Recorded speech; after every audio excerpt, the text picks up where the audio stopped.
जो मैंने आज का टॉपिक पिक किया है ना, मैं आपको ऑनेस्टली बताऊं, ये मेरे लिए सबसे ज़्यादा मुश्किल रहा है अभी तक। क्योंकि ये जो सब्जेक्ट है ना, ये बहुत ज़्यादा मतलब इस पे कंट्रोवर्सी हो जाती है, बहुत ज़्यादा मतलब ना इसमें लोगों के सेंटिमेंट्स जुड़े होते हैं। फिर भी मैंने पूरी कोशिश की है कि इस टॉपिक को मैं आपके सामने बिल्कुल क्लीन और बहुत ही अच्छे तरीके से प्रेजेंट करूं। So hello everyone, welcome to Arvinder 7 channel. आज का जो टॉपिक है ना, वो है कि कैसे ना जो हमारे थॉट्स हैं वो बहुत इम्पोर्टेंट रोल प्ले करते हैं हमारे करियर को शेप करने में। एंड यहाँ मैंने एग्जाम्पल दिया है बहुत ही ज़्यादा बड़े खिलाड़ी, मतलब मेरी नज़र में क्रिकेट के इतिहास में उनसे बड़ा कोई खिलाड़ी आज तक नहीं हुआ है, और मुझे ऐसा लगता है शायद होगा भी नहीं। मैं बात कर रहा हूँ विराट कोहली की।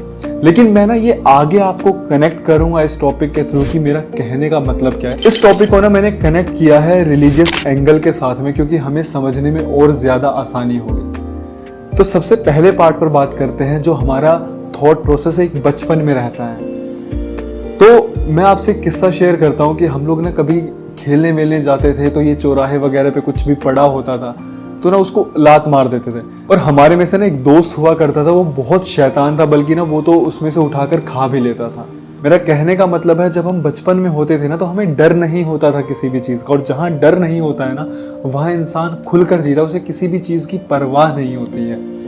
एक और मैं इसमें एग्जाम्पल देता हूँ आपको कि जब मैं छोटा था ना, तो हम महाभारत वगैरह देखते थे ना, तो मुझे कर्ण का कैरेक्टर बहुत ज़्यादा पसंद था।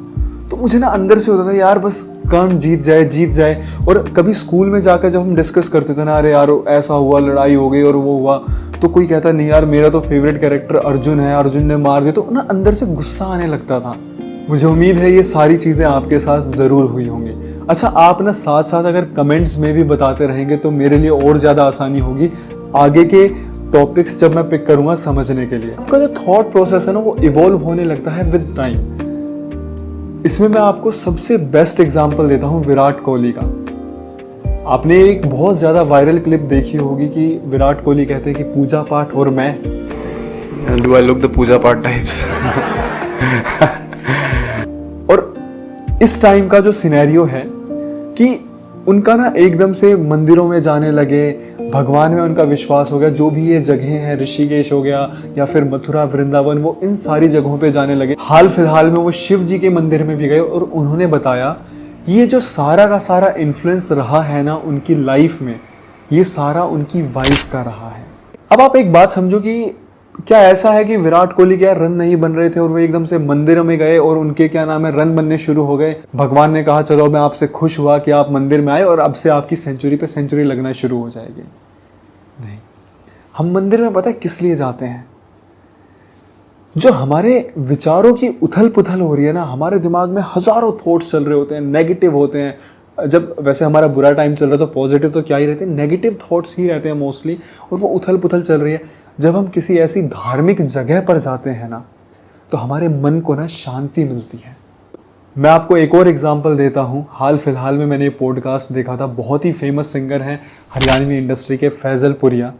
उन्होंने उस पॉडकास्ट में बताया कि उनको ना शराब की लत लग गई थी।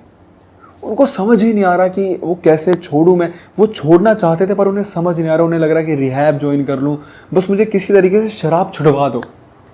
फिर उनके एक दोस्त ने बताया कि ठीक है तू शराब छोड़ना चाहता है, चलो मैं तुझे कहीं लेकर चलता हूँ, बस एक बार चलते हैं वहाँ पर। वो उन्हें महाकाल के मंदिर में लेकर गए फैजल पुरिया को, और जैसे उन्होंने कहा कि वो एंटर हुए ना अंदर, उन्होंने कहा उनके सारे रोंगटे खड़े हो गए। और ना बस एकदम से जैसे उन्होंने शिवलिंग को हाथ लगाया ना, कह रहे वो पल था और अब तक मैंने कभी दारू पी ही नहीं। अच्छा, ऐसा क्या हुआ मंदिर में जाने पे? ये तो है नहीं कि शिव जी ने कहा चल ठीक है तू आया है, अब से मैं तुझे वरदान देता हूं, जा बालक आज के बाद तू कभी सेवन नहीं करेगा मदिरा का।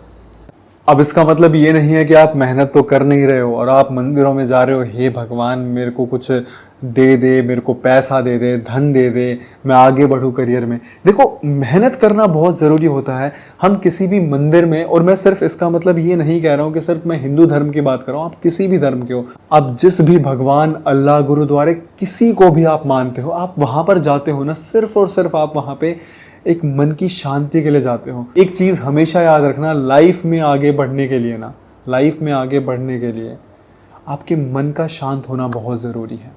अच्छा, डिप्रेशन वाली स्टेज आती कैसे है? सबसे पहले आपके दिमाग में कोई नेगेटिव थॉट आती है, वो 1 हफ्ता 10 दिन रुक जाए तो आपको एंजाइटी होनी शुरू हो जाती है, फिर वो और 1 हफ्ता 10 दिन रुक जाए तो आपको टेंशन होनी शुरू हो जाती है, और लंबी खींचे तो आपको डिप्रेशन आना शुरू हो जाता है, आप डिप्रेशन में जाने लगते हो। हाल फिलहाल में बहुत सारे लोग नीम करोली बाबा के मंदिर में जा रहे हैं।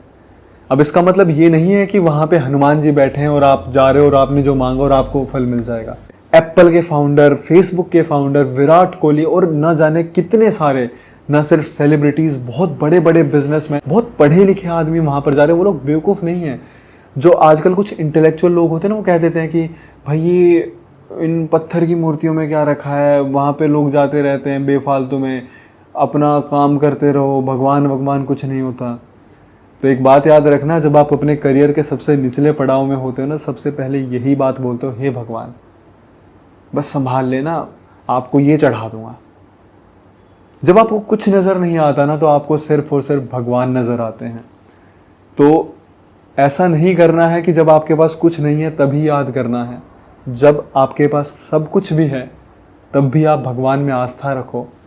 और इस पर शेर ये था कि सुख में सुमिरन किया नहीं, दुख में रोज रटा है नाम तेरा।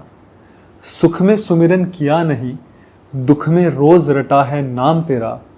मैं बस मेहनत करता जाऊंगा, फल देना है काम तेरा।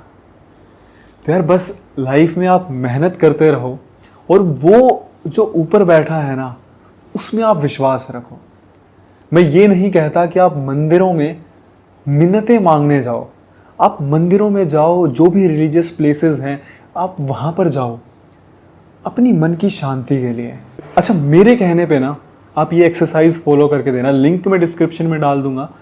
आप ये गीता ऑर्डर करना, रोज चाहे आप 2 पेज पढ़ना, सिर्फ 2 पेज, और हफ्ते में 1 बार अपने घर के पास में जो भी कोई मंदिर है ना, वहां पर जाके या तो 10 मिनट बैठ जाना या फिर मतलब दर्शन करके ही आ जाना, और 2 पेज गीता के पढ़ना। और मुझे आप प्रॉमिस करना कि आप 2 महीने या 3 महीने, चलो 2 महीने मान लेते हैं, 2 महीने बाद आप इसी वीडियो पर कमेंट करके बताना कि आपने क्या चेंज फील किया है। अब बस ये 2 चीजें एक बार फॉलो करके देखना, मैं कह रहा हूं आपकी लाइफ बदल जाएगी। आपको कुछ मिलेगा नहीं, आपका जो मन है ना वो शांत होना शुरू हो जाएगा। आई होप आपको आज की वीडियो अच्छी लगी होगी। वीडियो को लाइक करना नहीं भूलना है, कमेंट करके ज़रूर बताना कौन सा पार्ट आपको सबसे बेस्ट लगा। और यार प्लीज़ ये मत समझना कि मैं कोई ज्ञान बांट रहा हूँ, मैं कोई मोटिवेशनल लेक्चर नहीं दे रहा। ये सिर्फ और सिर्फ मेरे थॉट प्रोसेसेस हैं जो मैं आपके साथ शेयर कर रहा हूँ।